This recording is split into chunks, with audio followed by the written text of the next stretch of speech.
this car is like a monster bag. Probably plenty of vehicles. I mean, that one's mine. Yeah, this one. I didn't start stealing cars until I was like 13. When I started driving, I always loved driving. And I went to a program at 14. Went to my program, got out. I was doing good. Then my friend, she was stealing cars, and she got me back onto that. I was changing my life. If I could see in the future and I knew this was gonna be, I would stop. I caught 54 months at 16.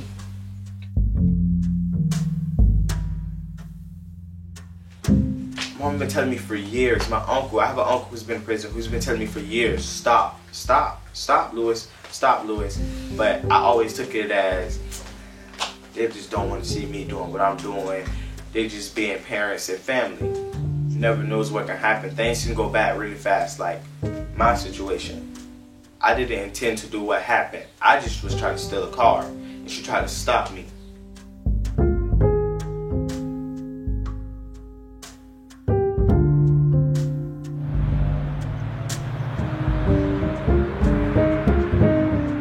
Came up to Wawa and I seen her car and I seen her keys in her ignition, so I tried to get in the passenger door, but it was locked. So I went to the driver door and she was already at the back tire of the driver door, at the driver's side. So when I opened the door, I had headphones in, so I just seen the keys in the ignition. I thought the car was crunk.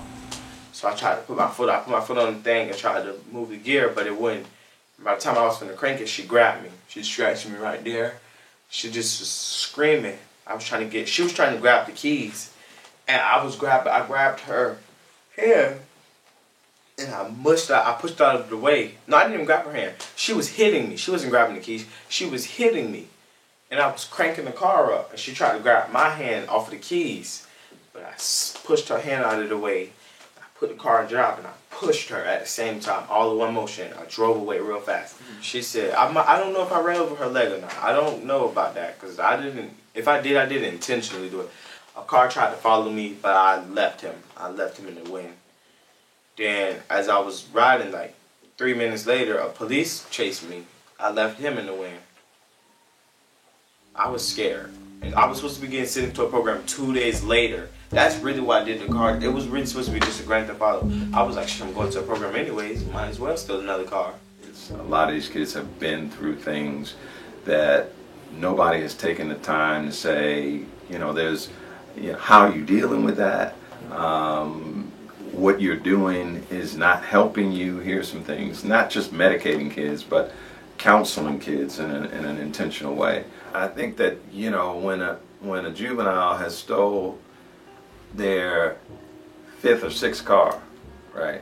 For me, I think then you have to have consequences commensurate with the severity of that offense and the habitual nature of that, right?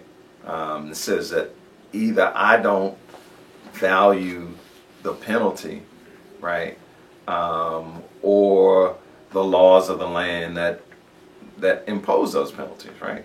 And it can also be interpreted that you really aren't serious about redirecting my conduct or my actions, right?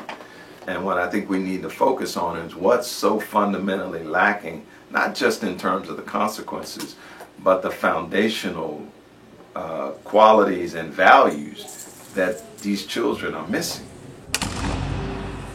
We don't see that what we're doing is wrong. Like while we out there doing it, we know it's not lawful, but we're not thinking about it. Like think of it as somebody stole your mama's car, somebody stole your sister's car that they work hard for. They go to work every single day just to pay off this car, and somebody come and steal their car, tear it up, break it down, leave guts inside of it, ashes and weed and shit like that. Your mama go outside and her car gone. Now she don't got a way to work and feed you and your brothers and sisters. People don't think of it as much, because I didn't think of it that way. Now I don't know what I would do if somebody stole my mama's car. I would be so mad.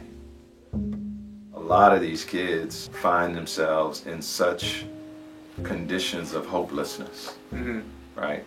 That if they don't have, and one definition of hopelessness is the lack of ability to see a future.